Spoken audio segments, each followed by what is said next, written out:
Hi everyone, what's up? My name is Kaye Ramos and welcome to my channel where I share some tips to help you gain clarity and purpose as you get closer to Jesus. So in this channel, I talk about Christian living tips, journaling, and eventually some lifestyle content, which is of course related to my life because this is the journey that God has put me right now. So I'll be talking about meal planning, motherhood, homemaking, and all those stuff.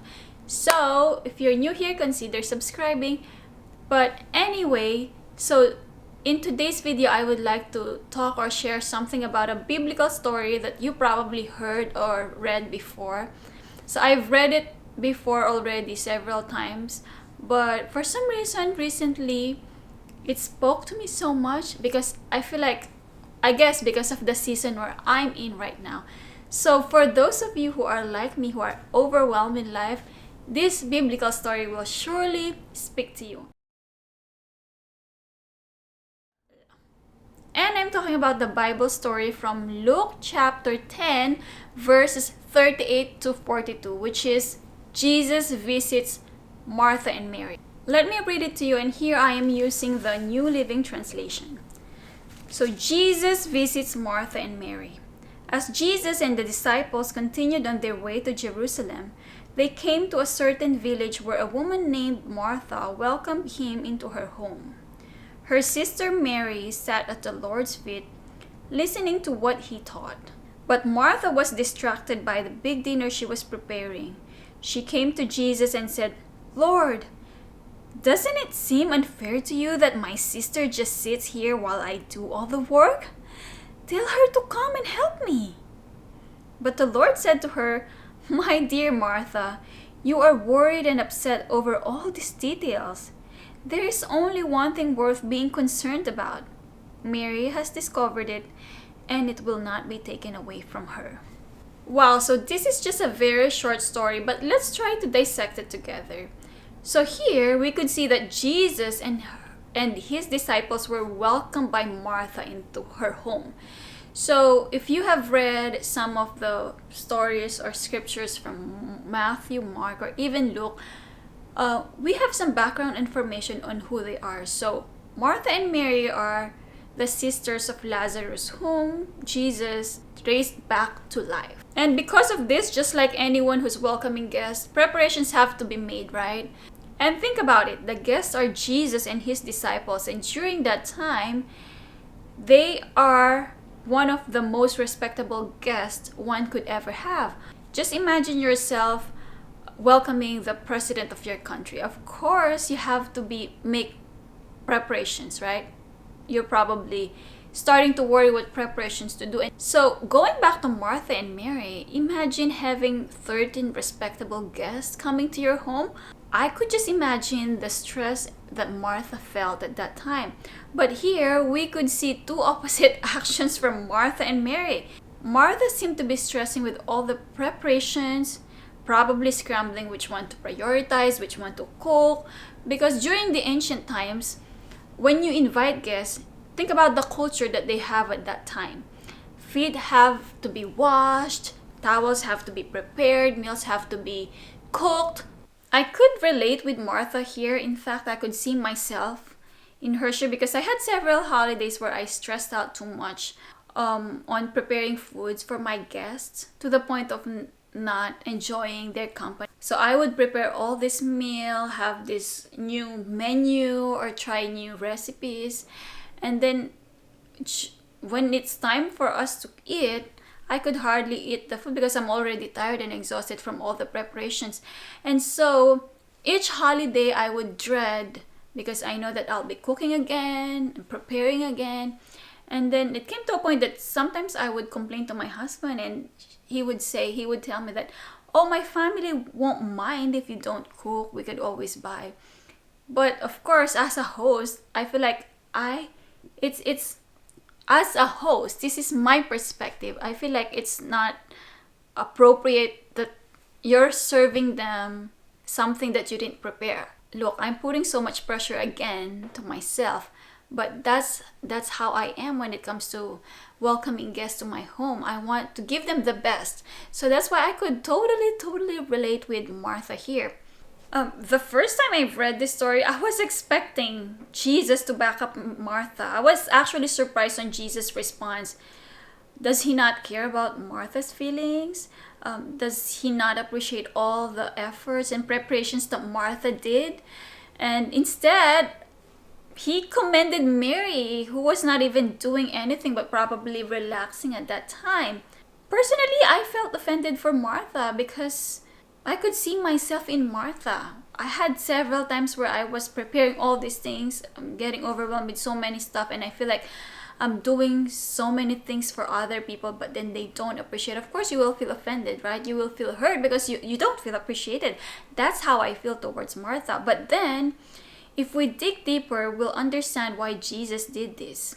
So if we go back to verse 39, it says, her sister Mary sat at the Lord's feet listening to what he taught. And I would like to emphasize the last few words. Listening to what he taught, to what Jesus taught. In the first century, or during that time, it is quite unusual for a woman to learn from a rabbi, because this privilege is typically reserved for young men. And so in ancient Jewish times, women were not allowed to learn, but Jesus changed all of that. Mary probably is aware that Jesus will not always be there, so she took that opportunity to learn all she could. There's nothing wrong about Martha preparing for Jesus and his disciples. After all, preparations have to be made. And also, she was the one who invited them to her home. However, she missed the important part. She allowed her concern and distraction to turn into irritation to the point of commanding Jesus what to do. So she came to Jesus and said, Lord, doesn't it seem unfair to you that my sister just sits here while I do the work? So you could see or hear the irritation in that tone. Tell her to come and help me. So she basically told Jesus what to do. Again, when I first read this story, I didn't like how Jesus responded to Martha, but then eventually I was able to understand and realize why he did such thing.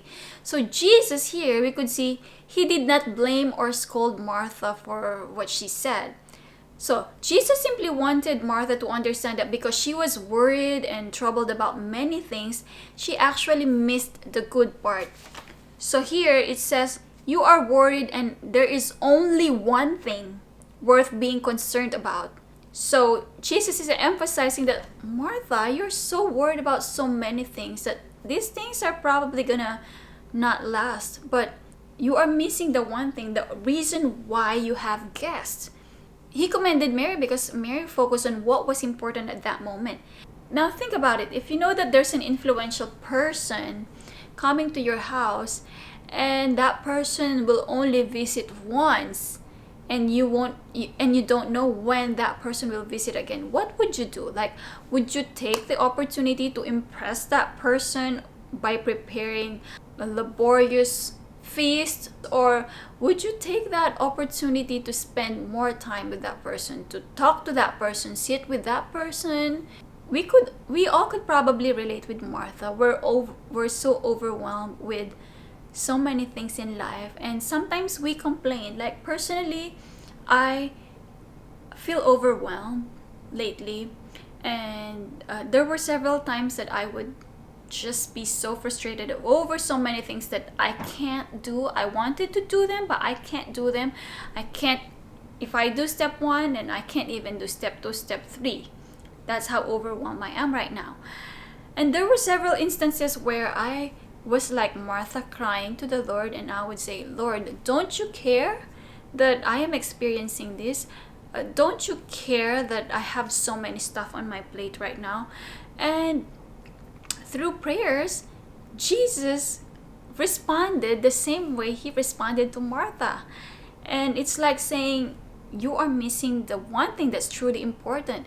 And that's the message that I want you to get from this story, is that sometimes we are so overwhelmed with so many things that we are trying to do, wanting to accomplish or achieve in life, but we often miss the one thing that is really important to us. Jesus reminds us to rearrange our priorities. In other translation, they even used the good part for one thing. Jesus wants us to choose what's truly important, what's truly lasting, and what's truly valuable for us. Because, yes, think about it, we have so many things to do in life, but not all of them are considered important.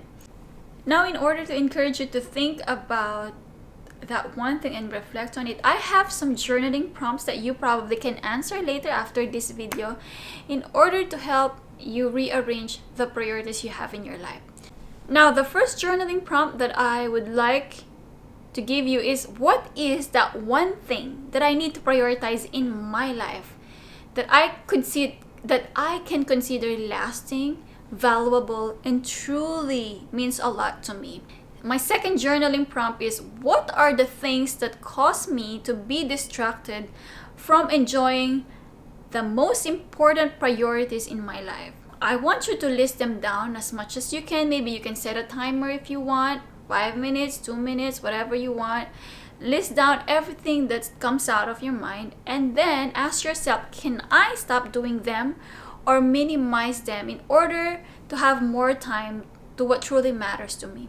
Now, to be more accountable and to inspire you to reflect on your own life, let me share with you my answers here. Okay, the one thing that I would like to prioritize in my life, of course, next to Jesus. Jesus would always be my number one priority. Having time with Him, learning from Him would be my number one priority always, okay? But next to Jesus, my one thing is my family. And I feel like everything that I will be doing will go back to my family. Of course, again, besides Jesus, okay? Last year, 2021 was truly overwhelming for me because, of course, I was a new mom. I had to learn lots of things.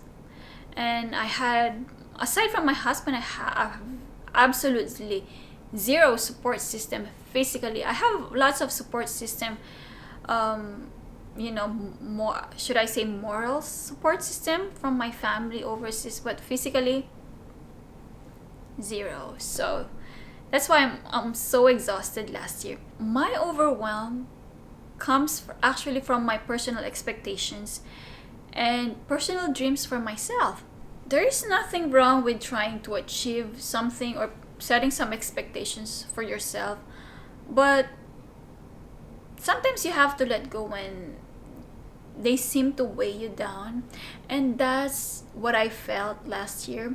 I'm actually a person who likes to write goals, and I have goals that I've set 3 years ago, 5 years ago, and I'm slowly working on those goals every year.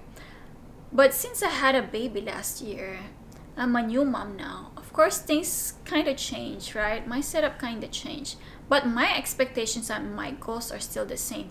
And that's where most of the overwhelm comes. I would expect myself to perform the same way I was performing a few years ago. And then I keep failing myself to the point that I would berate my husband for, failing myself. Or I feel like I'm putting unnecessary pressure on him because if I can't accomplish these things, I sort of sometimes blame him for not helping me more at home or giving me more time when he's working outside and I mostly stay at home. There were several times I questioned the Lord during my prayer time, and I would ask him, Lord, don't you care that I'm overwhelmed right now?